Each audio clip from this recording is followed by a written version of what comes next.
کتاب غیبت شیخ طوسی، حدیث مشهور وصیت پیامبر، در صفحه 300 این کتاب ذکر شده. پیامبر توصیه‌هایی به امام علی میکنن، اسامی ائمه رو دونه بدونه ذکر میکنن تا به امام 12 که اسمش محمد هست میرسن و پیامبر اشاره میکنن که جانشین امام زمان فرزندشونه که اولین و برترین مقربینه. 3 اسم داره: عبدالله احمد مهدی قبل از امام زمان میاد، اولین مؤمنان هست و این احمدی که قبل از امام زمان میاد همون سید یمانی هست، چون سید یمانی اوصاف معصوم رو داره و معصوم هم طبق روایت کسیه که بهش وصیت شده باشه.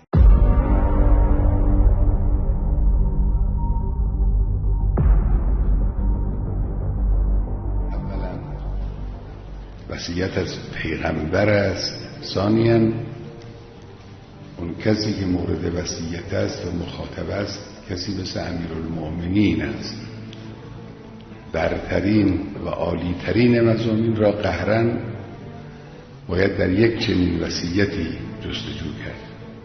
یا علی اوصیک فی نفسک بخصال احفظها عنی.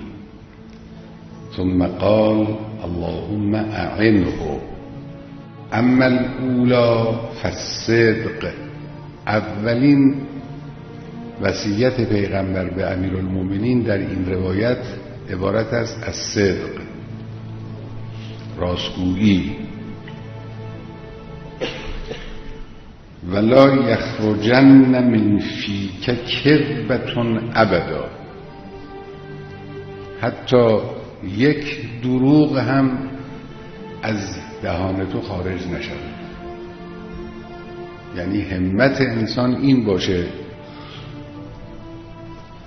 که نه فقط زندگی را دروغها انباشته نکند، بلکه حتی یک دروغ هم بر زبان انسان جاری نشه، بنابراین بگذاره.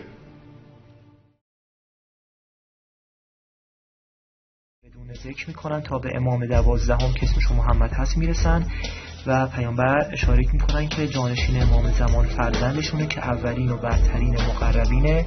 3 اسم داره: عبدالله احمد مهدی.